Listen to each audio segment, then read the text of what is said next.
네, 안녕하세요. 이원재입니다. 뉴스토마토 끝장 뉴스 5월 1일 목요일 라이브 시작하겠습니다.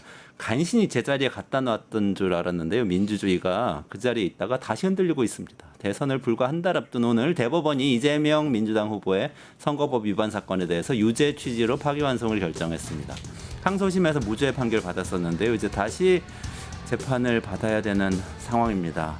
저는 개인적으로 오늘 2018년에 브라질에서 있었던 일을 떠올렸습니다. 당시에 룰라 전 대통령이 대선에서 선두를 달리고 있었거든요. 룰라 대통령은 2003년부터 2011년까지 브라질의 대통령을 했던 진보적인 대통령이었고, 그렇지만 그 뒤에 이 검찰과 사법부의 그 부정부패 혐의와 관련된 대대적인 수사 속에서 사실상 이 유죄 판결 때문에 출마가 좌절됩니다. 압도적인 지지 속에 출마가 좌절됩니다. 그리고 580일 동안 감옥에 갇혀 있었는데요. 당연히 상대당 후보가 나중에 다시 집권을 하게 되었고, 그런데 2021년에 대법원이 다시 그 판결의 편파성을 인정하면서 모든 유죄를 무효로 돌렸습니다. 그래서 이런 일 우리나라에서는 벌어지는 일이 아닌데, 민주주의가 정말 탄탄한 나라인데 라고 생각을 했음에도 불구하고 오늘의 판결로 그 믿음이 막 흔들리고 있어서 너무 걱정됩니다. 이 걱정에 대해서 오늘 두 분 이 전직 의원들 모시고 말씀을 나눠볼 텐데요. 조금 있다가 최인호 의원님하고 민현주 의원이 모실 텐데, 그 전에 뉴스토마토 기자 전화 연결해서 오늘 있었던 대법원 판결에 대해서 내용을 좀 먼저 짚어보도록 하겠습니다. 뉴스토마토 유근윤 기자님 나와 계세요? 네, 유근윤입니다. 네, 안녕하세요. 그 오늘 대법원 판결 이 내용 정리 좀 해주시죠. 네, 대법원은 이를 이재명 민주당 대선 후보의 공직선거법 위반 혐의 사건을 유죄 취지로 판결하고 사건을 서울고등법원으로 돌려보냈습니다. 대법원 합의체는 이날 오후 3시 대법관 12명 가운데 10대 2 의견으로 이 후보의 선거법 위반 혐의에 대해 무죄를 선고했던 2심을 파기하고 사건을 서울고법으로 돌려보냈습니다. 이번 전원합의체 심리엔 대법관 정원 14명 가운데 중앙선거관리위원장을 겸한 노태학 대법관과 법원 행정처장을 겸직한 천대엽 대법관이 빠졌습니다. 이날 조희대 대법원장은 김문기 관련 골프 발언과 백현동 관련 발언은 공직선거법상 허위사실 공표죄에 해당한다는 게 대법원 다수 의견이라고 말했습니다. 이 후보는 지난 대선을 앞둔 2021년 고 김문기 성남도시개발공사 개발 1처장을 성남시장 시절 몰랐다고 말하고 국정감사에서 국토교통부 협박으로 백현동 부지 용도를 상향했다고 말해 허위 사실을 공표한 혐의로 기소됐습니다. 이날 전원합의체는 1심 판단이 맞다고 봤습니다. 전원합의체는 선거인에게 주는 전체적인 인상을 기준으로 이 후보의 발언의 의미를 확정했습니다.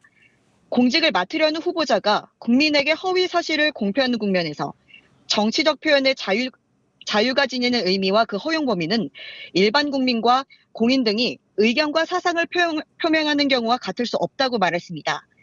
골프 발언은 피고인이 김문기와 함께 간 출장 기간 중 김문기와 골프를 치지 않았다는 의미로 해석된다고 했습니다. 마찬가지로 1심이 유죄로 봤던 국토부로부터 혁신도시법 의무 조항을 근거로 압박을 받았고 직무유기를 문제 삼겠다고 협박받았다는 발언은 당시 상황을 과장한 표현일 수는 있지만 허위로 단정하기는 어렵다고 했습니다. 다만 12명 재판관 중 문재인 전 대통령이 임명한 이흥구, 오경미 재판관은 허위사실 공표가 아니라는 반대 의견을 냈습니다. 다른 의미로 해석될 여지가 큼에도 공소사실 발언에 부합하는 취지로만 해석하는 것은 정치적 표현의 자유와 선거운동의 자유의 헌법적 의의와 중요성을 충분히 고려하지 않은 결과라는 겁니다. 이날 선고는 이례적으로 빨리 진행됐다는 점에서도 주목받습니다. 기소로부터 1심 선고까지 2년 2개월이나 걸렸는데 대법원은 상고심 선고를 항소심한 후 36일 만에 결론 내렸기 때문입니다. 뉴스토마토 유근윤입니다. 네, 유근윤 기자님 감사합니다. 그러면은 이 오늘의 판결이 대선 전국에 미칠 파장이 어떨지 최인호 전 더불어민주당 의원 그리고 민현주 전 새누리당 의원 모시고 말씀 나누겠습니다. 안녕하세요. 어서 오세요. 네. 민현주 의원님은 이 스튜디오에 처음 오셨는데 처음입니다. 네. 네. 어떠세요? 기분이? 오늘도 큰 사건이 터져서. 그러니까요. 제가 첫 등장하는 날 너무 큰 사건이 터져가지고 좀 저도 긴장이 되고요. 그런데 열심히 해보겠습니다. 네, 잘 부탁드립니다. 두 분은 어떻게 예상하셨었어요? 오늘의 판결? 뭐 하도 사법부에서 희한한 일들이 그동안 좀 벌어졌지 않습니까? 특히 뭐 윤석열 전 대통령에 대한 구속 취소라든지 뭐 좀 잊을만하면 사법부가 국민들을 놀라게 하고 충격 주고 이런 일들이 있었기 때문에 좀 찜찜하기는 했지만 설마 이렇게 빨리 두 번만 심리하고 첫 심리한 지 뭐 열흘도 안 됐는데 과연 파기환송을 할 수 있을까? 파기자판이라는 거는 뭐 있을 수 없는 이야기니까 아예 뭐 확률이 없었고요. 제대로 심리도 안 하고 파기환송을 할 수 있을까? 저는 뭐 그런 생각을 해보지를 전혀 안 해가지고 아마 많은 국민들도 그렇게 생각을 했을 거예요.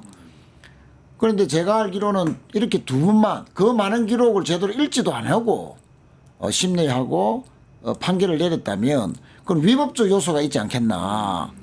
그러니까 위법적인 그 시비까지도 감수하면서까지 대법원에서 이렇게 그 무도한 그리고 거의 뭐 사법 쿠데타에 가까운 뭐 그렇게 규정할 수밖에 없는 또 지금 대선의 시간이고 정치의 시간에 이렇게 그 졸속으로 재판을 진행하면서 개입해 들어가는 이런 그 대부분의 정치화 또 대선에 개입하는 이런 것은 정말 있을 수 없는 사법 쿠데타의 다름 아니다.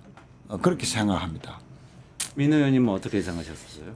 저는 사실 대선 전에 이렇게 대법 판결이 결정될 거라고 생각을 못 했었어요. 아. 근데 갑자기 잡혔잖아요. 그래서 뭐 최 의원님도 말씀하셨지만 뭔가 그냥 이게 그 재심을 항소심 판결을 존중해 주는 입장으로 나오는 거 아니냐. 네. 왜냐면 굳이 이게 짧은 시간 안에 아까 말씀하신 대로 이걸 다 검토하고 네. 12분이나 되는 대법원 판사들이 이걸 합의에 이를 수 있을까? 저도 그 생각을 했어요. 그래서 이거는 그냥 잘 마무리가 되는 상황인가 보다라고 네. 했는데 오늘 이제 오후에 저도 예상치 못했던 결과입니다. 네. 그래서 일단은 뭐 이 결과를 떠나서 이 시점에 대법원이 굳이 이렇게 논란이 되는 이런 상황을 만든 거에 대해서 유감이라고 생각을 하고 이러니까 사실 보수 진영 일부에서도 정치화 그러니까 사법의 정치화가 되는 것이 아니냐 이런 우려가 나오고 있고 근데 저는 그럼에도 불구하고 이재명 후보가 그러니까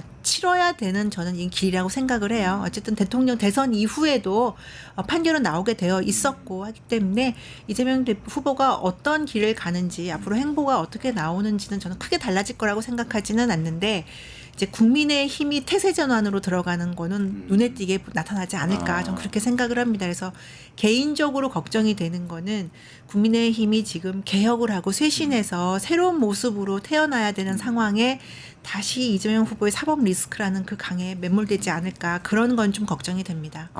국민의힘은 이재명 사법 리스크 강에 다시 빠지게 될까 봐. 빠질 수가 있겠다. 민주당 분위기는 어떨 것 같으세요? 지금 뭐 개정돼 있죠. 조금 전에 의총이 뭐 끝난 것 같은데 한마디로 이제 결론은 더 뭉치자. 예? 더 뭉치자. 또 더 싸우자. 뭐 이런 분위기인 것 같고요. 결국 국민의힘이 뭐 범죄자 이재명 대통령 뭐 이런 이제 프레임으로 전환을 하려 할 건데 그러면 그럴수록 방금 우리 민 의원님 말씀대로 본인들이 윤석열의 그 내란을 막지 못했던 그 정치적 책임을 또다시 자기 스스로가 또 이런 프레임으로 빨려 들어가는 그런 계기를 스스로 만드는 거 아니냐. 기승전 이재명 병.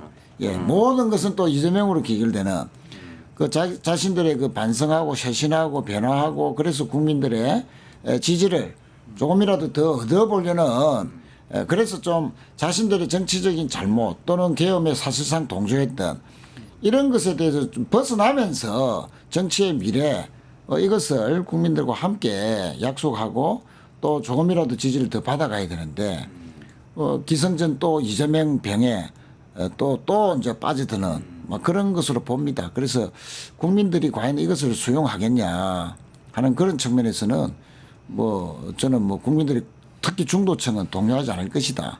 그렇게 생각합니다. 그 민주당 내에서도 사실은 다양한 성향의 정치인들이 계시지 않습니까? 네. 지금 말씀하신 뭐 더 뭉칠 것 같다는 거는 네. 이전에 뭐 경선에서 누구를 지지했든 간에 네. 아니면 또 기존의 어떤 여러 가지 이른바 개파라고 불리는 어떤 성향을 또 뭐 네. 보수 진보라고 중도 보수 진보 이렇게 네. 나눌 수 있겠습니다. 다 예. 같은 뜻이라는 말씀입니까? 그렇죠. 지금 이 뭐 대선을 지금 불과 코앞에 두고 네. 곧 이제 후보 등록이 있을 그런 시기가 다가오는데 자, 이런 시점에서 대부분이 전혀 예상치 못한 그것도 속도전으로 예. 전혀 지금까지의 그 관례에 어긋난 이런 그 정치적 도발 대부분의 어떤 그 정치 개입, 대선 개입 의도가 명백히 보이는 이런 문제들에 대해서 그냥 분노하지 않고 행동하지 않고 싸우지 않는다라는 그런 우리 민주당의 정치 철학이 있겠냐. 그런 면에서는 저는 걱정이 없고요. 네. 다만 이제 지금까지 딱 보면 사사건건 예, 그런 좀 시비를 걸었던 일부분들 네. 당 바깥에 일단 탈당해서 지금 뭐 국민의힘 쪽으로 거의 뭐 수순만 남은 그 손잡는 순간을 그 행보를 하는 분들과 사실상 그러니까 연결돼 있다고 간주받았던 그분들이 또 일부 뭐 이런저런 주장들을 할 수 있지만 사실상 그분들은 이미 심리적으로 당 밖에 있는 분들이다 라고 다들 생각하고 있기 때문에 그분들이 만약에 내일 성명을 내고 뭐 어떻게 주장을 한다 하더라도 동료할 당원들은 없다라고 제가 단언할 수 있습니다. 뭐 이낙연 전 총리를 지칭하시는 거예요? 뭐, 당 밖에서 이렇게 뭐 국민의힘을 가실 그분이 분? 지금 네. 탈당 이후에 보이는 행보 특히 요 며칠 사이에 네. 한덕수와의 뭐 어떤 뭐 이런저런 말들이 뭐 나오지 않습니까? 뭐 저는 그렇게 가는 수순으로 봤는데 제가 뭐 지금까지 이 부분에서 유심히 살펴봤지만 거의 아마 90% 100% 아마 저쪽으로 거의 뭐 가는 행보를 가지고 있다. 뭐 당명을 뭐 새 당명을 요구했다는 등등의 뭐 보도가 나오는데 저는 아마 그런 수순으로 가지 않겠나. 절대 그런 분들하고 뭐 모의해서 당을 흔들려는 시도 절대 성공하지 못한다 하는 점을 단호하게 말씀드리겠습니다. 근데 저는 민주당 이번 이재명 후보 관련해서 오늘의 이 대법 판결은 중도층에는 일정 부분 영향을 줄 거라고 생각을 해요. 네. 사실 이재명 후보가 국민의힘이 지금 탄핵의 강을 건너지 못하고 허우적거리고 있는 동안 이재명 후보가 중도로 굉장히 많이 진격을 네. 했죠. 그래서 중도 우파적인 경제 정책이라든지 이런 것들을 많이 내세우고 인물들도 많이 영입을 하면서 사실은 중도층에게 이재명 대표가 가지고 있던 과격함, 굉장히 센 이미지를 유화시키면서 굉장히 부드럽게 그리고 그분들에게 신뢰를 주는 그런 네. 전 행보를 많이 했다고 생각을 해요. 그래서 국민의힘에게는 굉장히 위기 상황이었는데 이 판결로 인해서 중도에서 움직이지 않고 무당층으로 남아있던 이 중도층들이 어쨌든 사법부의 판결에 대해서 존중을 하면서 그러면 혹시 이재명 후보가 대선 안에 막판에 내지는 대통령이 된 후에도 위기에 빠질 수 있지 않을까라는 그런 심리 때문에 저는 분명히 다시 이재명 후보로 갔다가 다시 중도층의 무당층의 그 지대에 머물던지 아니면 뭐 지지가 좀 약해지던지 그 부분은 분명히 있을 거라고 봅니다.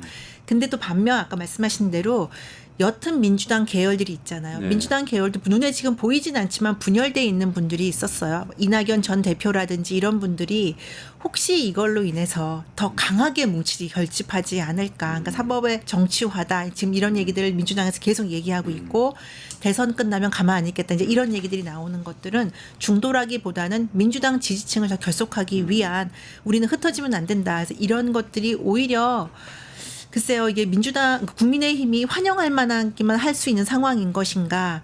그러면 민주당 지지층 결집을 한다 치면 중도를 국민의힘이 흡수를 해야 되는데 네. 그걸 흡수를 하지 못하는 상황이 되고 있는 지금의 상황에서는 국민의힘도 그냥 환영할 것만은 아니다. 그래서 사실은 저는 다른 곳에서는 그래서 국민의힘이 미리미리 개혁했어야 된다. 새로운 모습을 보였어야 된다고 많이 주장을 하는데 지금 이 상황에서 민주당으로부터 이탈한 무당층들이 그냥 국민의힘으로 오지는 않을 수도 있다. 저는 네. 그렇게 봅니다.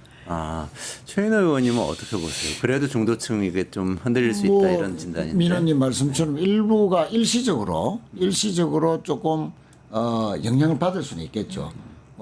중도 보수 분들 중에서도 이번에는 내란 세력에 대해서 단죄해야 되고 윤석열에 대해서 단죄해야 되고 또 사실상 결과적으로 쿠데타를 옹호해왔던 국민의힘, 또 이것을 막지 못했던 국민의힘, 또 스스로도 전혀 개혁의 모습을 보여주지 못하고 지금도 윤석열의 영향력으로부터 그 그늘로부터 벗어나지 못하는 국민의힘, 뭐 이런 그 부분에 대해서 실망을 하고 이번에는 정권 교체다라고 생각했던 분들, 무당층에서 일본 이제 이재명 후보 지지로 넘어왔던 분들이 일시적으로는 조금 흔들릴 수는 있겠죠. 그러나 그분들도 결국은 돌아올 것이다. 왜?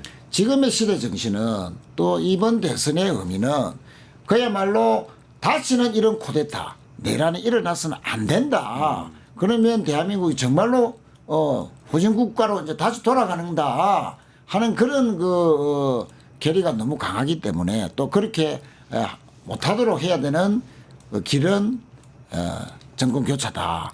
또 이재명 대표를 밀어주는 것이다라고 이제 생각할 것이기 때문에 저는 크게 걱정하지 않습니다. 다만 이제 저희들이 유심히 봐야 될 것이 아스팔트 강경 보수들이 또다시 여론 조작에 나서는 거. 아니 윤석열 지지가 40% 초반까지 나왔지 않습니까? 네. 예, 한때 여론조사. 뭐 의심을 받기도 하지만. 그래 이제 우리도 선거를 해보면 지역구 선거하면 합법적으로 할 수 있는 게요. 전화 받아 주십시오. 여론조사 오면. 그래서 뭐 어떻게 해 주십시오. 저를 지지해 주십시오. 이거는 합법적으로 할 수 있는 거거든요. 이렇게 선거를 여러 번 치는 동안에 많은 제 국민들이 진보든 보수든 강경 보수든 거구든 간에 이런 여론에 반응하는 그런 훈련들이 아주 돼 있고요. 특히 요즘 그 아스팔트 강경 보수들이 그 어려운 시기에 본인들이 여론조사에 그렇게 탄핵 반대 윤석열 지지라고 하면 헌법재판소에서 본인들이 바라는 대로 기각이 될 줄 알았겠죠. 그 파면이 안 될 줄 알았던 거 아닙니까? 그렇죠. 그래서 열심히 했어요. 그리고 이게 이제 그또 탄핵이 확실시 되니까 또 탄핵을 바랬던 국민들은 좀 느슨해 있었고. 그 사이에 41% 42%까지 본 적이 있잖아요. 네, 그랬죠. 이분들이 또 이거 또 눌러야 되겠다. 핸드폰에 핸드폰 기다려야지. 여론조사 기다려야지. 반응해야지.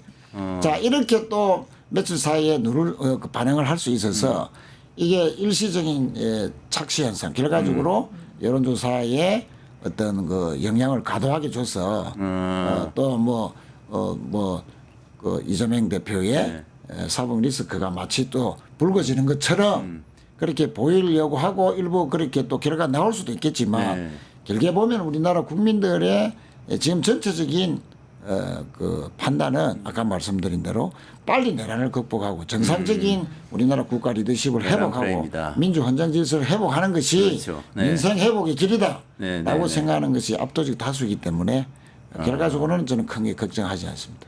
강경 보수가 결집하면 아까 말씀하신 대로 네. 국민의힘 대선에는 오히려 좀 불리한 거 아닌가요? 그렇죠. 그리고 아까 이제 말씀하신 대로 윤석열 전 대통령 파면 중간에 탄핵 그 시간 동안에 헌재 심리 기간 동안에 있었던 거는 여론 조작이라고 보기보다는 그분들이 워낙 적극적으로 응답을 한 거죠. 그래서 뭐 과표집됐다 이런 얘기도 있었고요. 근데 지금 상황은 제가 볼 때는 국민의힘이든 민주당이든 지지층들은 최대 결집할 거예요.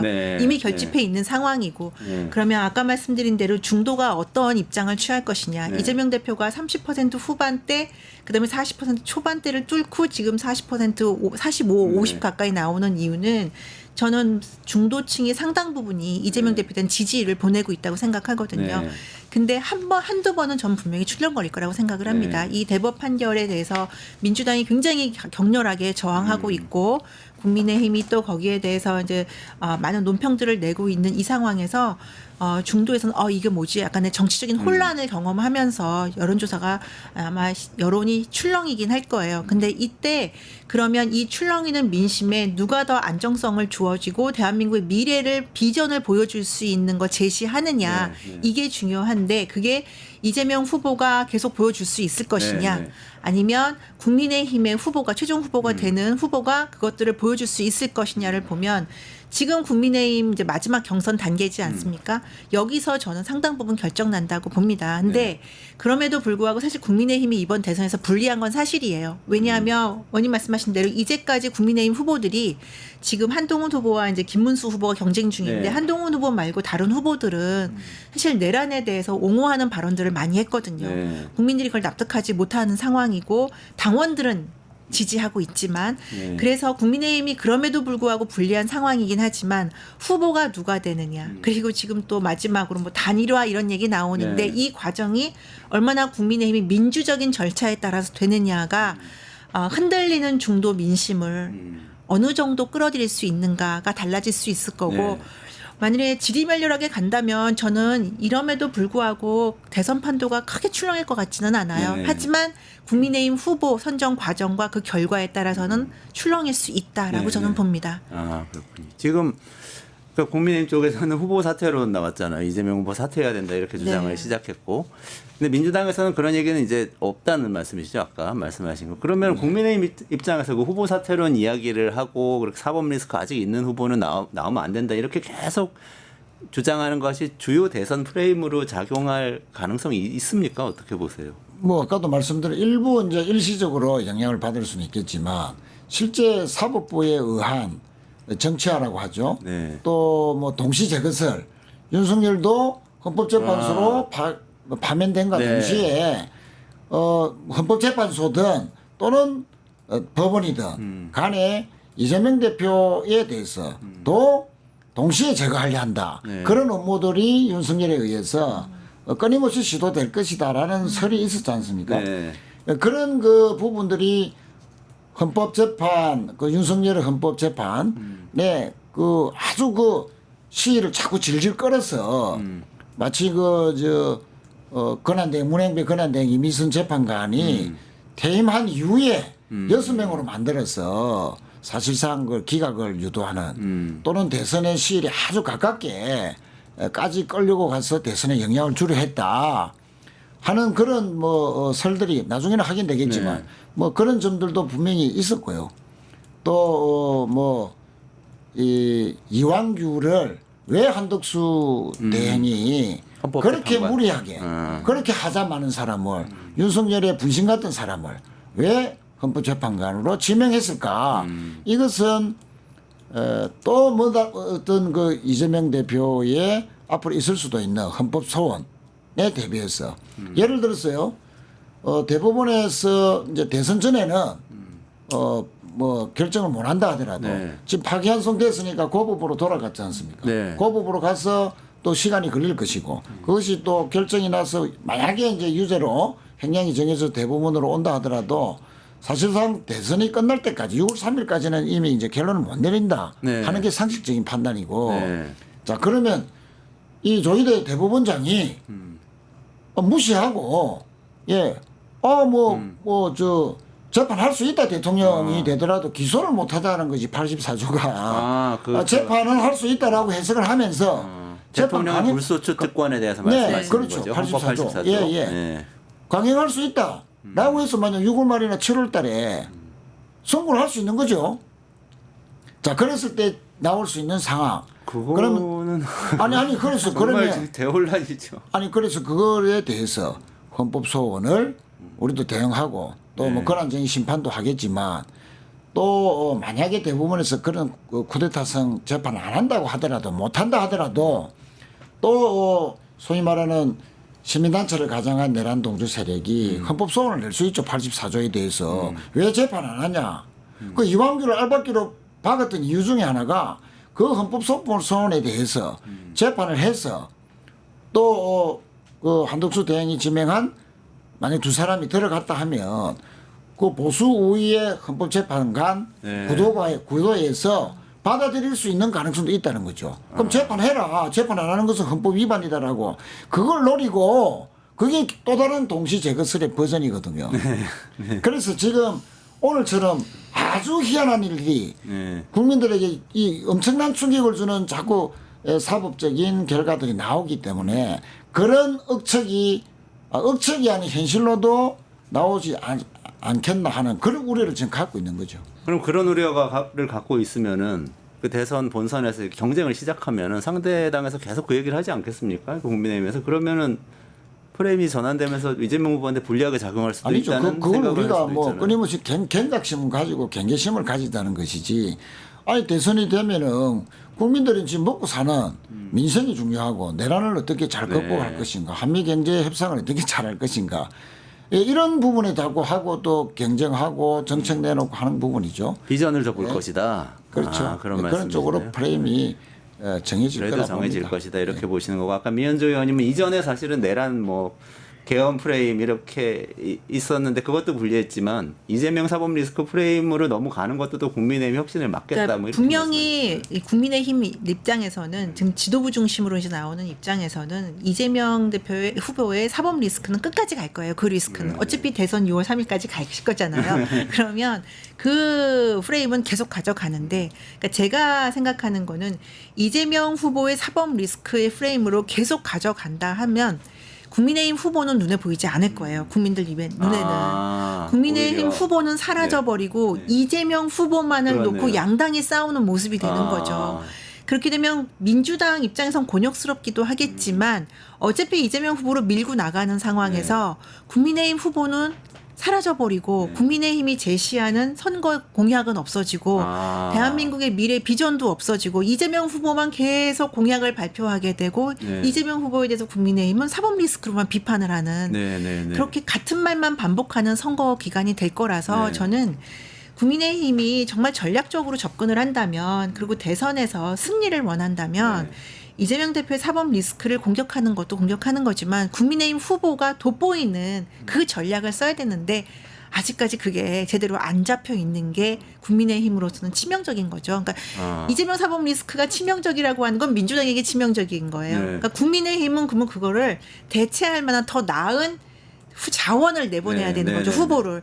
근데 그 후보는 사라지고 계속 국민의힘에서 이재명만 얘기하면 이재명을 찍냐 안 찍냐 이것만 국민들이 고민하게 된다 근데 이거죠. 이미 저는 뭐 국민의힘 계열에서 비례대표를 한번 했지만 저는 지금 이 국면에서 윤석열 전 대통령이 그런 국면에서 대통령이 됐거든요. 그러니까 보수에서 합리적인 보수적인 성향을 가진 분들, 유권자들은 이제 누가 싫다고 해서 그 싫은 사람과 대적했던 사람을 찍는 이런 경향은 이제는 투표 성향을 이제는 안 보이지 않을까. 저는 그렇게 조심스럽게 전망을 해본다면 국민의힘 후보가 돋보이는 선거 전략을 해야 된다. 저는 그래야만 민주당을 지금 탄핵 국면, 계엄 국면에서 이길 수 있다라고 저는 생각을 합니다. 오히려 이재명 후보의 사법 리스크를 너무 많이 얘기하면 오히려 스스로 자가당착에 빠질 수도 있겠다. 그렇죠. 후보가 안 보이죠. 후보가 안 보이게 된다. 이런 역설적인 말씀이시네요.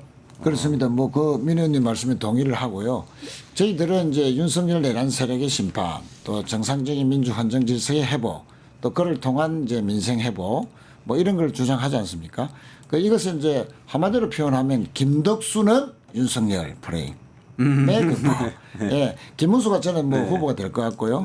그럼 한덕수 대행과 뭐 출마를 한다니까 단일화를 할 건데 결국은 다 윤석열 아바타들이에요. 그렇지 않습니까? 김문수 후보는 처음부터 시종일관 윤석열을 옹호해왔고 쿠데타를 사실상 옹호해왔고 지금도 옹호하고 있고 네 탓이요 내 탓이요 양비론에 빠지고 한덕수 총리 뭐 3년간 탄핵당한 대통령의 최장수 총리 일단 정치적 책임 지금 내란 수사 중이지 않습니까? 언제 또 수사 받을지도 모르고 뭐 헌법을 밥 먹듯이 위반했고 뭐 이런 등등의 그거는 모두 한마디로 윤석열의 아바타다. 그래서 김문수, 한덕수 합친 김덕수는 결국은 윤석열일 뿐이다.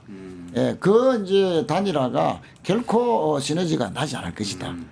그렇게 생각하기 때문에 말씀 주셨으니까 보수 쪽으로 넘어가가지고 제가 좀 질문 드릴게요. 그러니까 오늘 너무 공교롭긴 한데 그 대법원 판결을 이렇게 생중계로 보다가 한 3시 한 40분, 30분 어간에 이제 주문 딱 낭독하고 그리고 이렇게 됐네. 큰일이다. 방송 이제 빨리 준비해야겠다. 이러고 있는데 갑자기 문자가 하나 딱 왔는데 오후 4시 엠바고로 사퇴. 한덕수 총리 사퇴하면서 사퇴 문이 이렇게 딱 왔어요. 근데 보니까 더 큰 소임을 다하기 위해서 지금의 소임을 내려놓겠습니다. 이거는 출마 선언이잖아요, 사실상. 어떻게 보세요? 이 상황에 저도 이제 저는 아까 초반에 말씀드렸듯이 오늘의 대법 판결이 그냥 이게 딱 정리되는 걸로 날 거라고 예상을 했었기 때문에 그리고 다른 많은 평론가들도 그렇게 생각을 했었잖아요. 네. 예상을 했었잖아요. 그래서 왜 하필 오늘 같은 날 한덕수 권한대행이 사퇴를 할까? 그럼 누구나 다 출마한다고 할 텐데 오늘 그렇게 되면 사실은 이재명 후보가 되게 이제 스포트라이트를 받는 날인데 네. 왜 한덕수 권한대행이 굳이 오늘 사퇴를 해서 여론에 묻힐 수 있는 이런 날을 택했을까라는 생각을 했는데 글쎄요, 뭐 여러 한덕수 권한대행을 돕는다는 여러 중진들, 정치권의 중진들의 오늘 인터뷰도 보니까 한덕수 권한대행이 굉장히 힘을 실어주고 뭐 대통령의 우운이 따르는 것 같다 이런 인터뷰도 하셨던데 아마 그분들 중심으로는 어느 정도 예상을 한 게 아닌가라는 제가 제 개인적인 예상입니다. 그러니까 그런 감이 들었고요. 아, 저는 근데 개인적으로 여러 차례 말씀을 드렸는데요. 한덕수 권한대행은 대선에 나오면 안 된다고 생각을 해요. 네. 정치적으로든지 명분상으로든지 그다음 선거에서 이기는 전략으로든지 아니면 국힘을 위해서도 국민의힘을 위해서도 나오면 안 되는 후보인데 나오겠다고 하니까 뭐 그거는 개인의 선택이고요. 그 정치적인 자유고요. 그래서 이제 앞으로 무소속으로 나갈지 국민의힘으로 단일화를 할지 지금 거의 뭐 단일화로 지금 수순을 밟아가는 거 아니겠습니까? 네. 이게 과연 대선에서 말씀드린 이재명 후보의 사법 리스크가 이렇게 갑자기 더 부각되는 이 상황에서 한덕수 후보가 힘을 받아서 대선에서 유리한 고지가 될지 오히려 아니면 국민의힘에게 자충수가 될지 저는 참 그 부분이 걱정입니다. 네. 그렇죠. 뭐 민현님 말씀대로 뭐 본인이 확신은 못 했겠지만 딱 시점은 오늘의 대법원 네. 결과를 보고 네. 최종 결심을 하겠다는 것은 분명히 네. 있었을 것 같고요. 그러니까 바로 뭐 파기환송 되니까 20분 만에 사실상 출마 선언을 한 것이고 저는 오늘의 대법원 판결뿐만 아니고 김문수가 후보가 될 것이다. 김문수 후보가 국힘의 후보가 될 것이다. 라는 부분에 대해서 100% 확신이 섰다. 아, 그래서 왜 그렇습니까? 아니 지금 뭐 제가 뭐 이런저런 듣기로는 김문수 후보가 한 40% 정도를 받은 걸로 그렇게 제가 들었고 한동훈 후보는 20%가 채 안 된 걸로 알고 있습니다.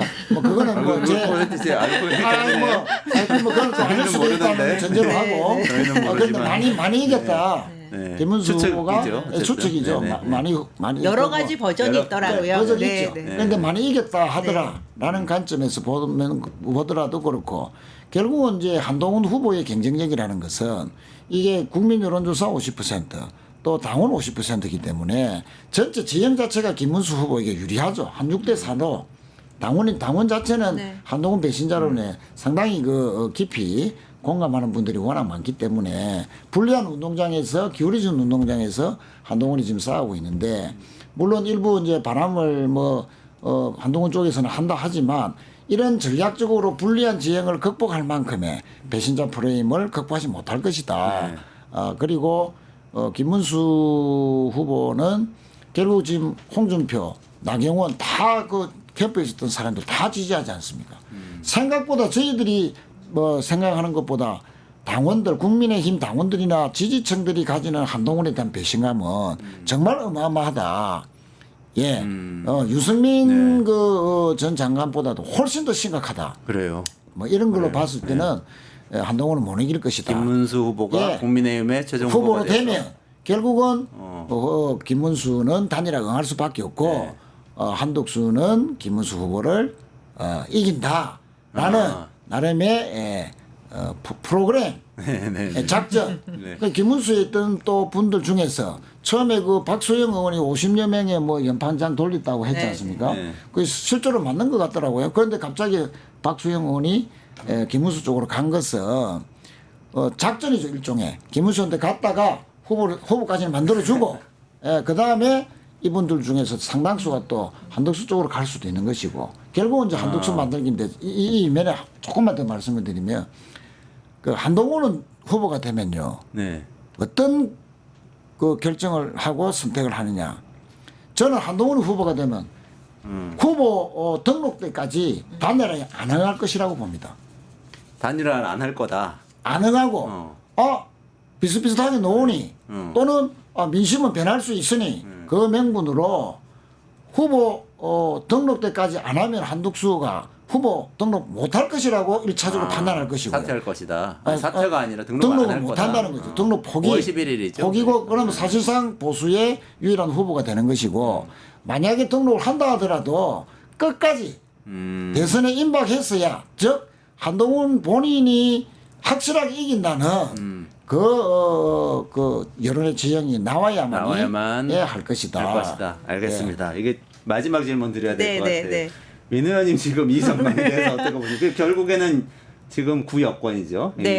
예, 국민의힘 계열 보수 네. 정치에 누가 최종 후보가 될 것이냐. 저는 어느 캠프에도 속속들 있지 않아요. 네. 그래서 아주 객관적이고 네. 거리를 두고 있기 때문에 네. 말씀을 드리면 버전이 여러 가지가 있는데 제가 또 들은 버전 중에 하나는 굉장히 후보끼리 붙었다. 그런 이제 버전도 비슷하다. 있는데 네. 비슷하다. 근데 한동훈 후보가 사실 상승세인 거는 맞습니다. 상승세인 것도 맞고 말씀하신 대로 배신자 프레임이 있는 것도 맞는데 사실은 이 계엄과 탄핵 국면에서 초지일관 같은 목소리를 냈던 건 한동훈 후보예요. 근데 당원들 중에는 말씀하신 대로 아주 강성 지지층, 아스팔트 우파와 관계된 아주 강성 지지층이 김문수 후보를 지지하고 그래서 한덕수 후보랑 단일화해야 된다라는 분도 있지만 사실은 많은 또 당원들은 침묵하는 당원들 중에는 이건 아닌데 근데 차마 의사 표현을 공개적으로 못했는데 지금의 상승세 한동훈 후보의 상승세를 보고 한동훈 후보에게 힘을 밀어주는 추세가 있는 것도 사실이에요. 그래서 이런 추세가 최종적으로 어디에 더 많은 힘을 실어줄까를 보면 말씀하신 대로 당원이 50%이기 때문에 네. 그리고 일반 국민도 국민의힘에게 관심이 있는 분들이 투표를 하기 때문에 김문수 후보가 객관적으로 조금 더 유리한 상황인 건 맞습니다. 네. 하지만 투표함은 열어봐야 된다. 열어봐야 그리고 한다. 저는 대선에서 그래도 국민의힘이 그래도 좀 힘을 갖고 끝까지 싸워볼만 한다면 저는 이 계엄과 탄핵 국면에서 초지일관 개혁의 목소리 같은 목소리를 냈던 후보가 최종 후보가 국민의힘 후보가 돼서 이재명 후보와 겨루는 것이 그래도 가능성을 좀 더 엿볼 수 있다라고 저는 생각을 합니다. 네, 알겠습니다. 오늘 여기까지 진행해야 될 것 같은데요. 여러분 오늘 놀라운 판결이 있었는데 어쨌든 민주주의는 한판의 승부가 아니고 우리가 살고 있는 모든 곳에서 또 모든 기관에서 계속해서 영원히 진행되어야 되는 것이 바로 민주화인 것 같습니다. 네, 오늘 여기까지 방송 진행하고요. 여기서 최인호 의원님, 이현주 의원님 같이 인사드리면서 마무리하겠습니다. 고맙습니다. 네, 감사합니다. 뉴스토마토가 12.3 내란을 막아낸 시민영웅 1000명 찾기 프로젝트를 진행합니다. 내란을 막고 탄핵 소추를 이뤄낸 시민영웅 1000명을 찾아내 대한민국 민주주의의 역사로 기록하고 시상의 본보기로 삼음으로써 민주주의를 더 널리 확산하기 위한 프로젝트입니다. 이 과정에 직접 참여했거나 참여자를 추천해 주실 분들은 우측 제보하기 QR코드나 아래 메일로 추천 및 제보해 주세요. 많은 참여 바랍니다. 뉴스토마토와 함께해 주실 분들을 기다립니다.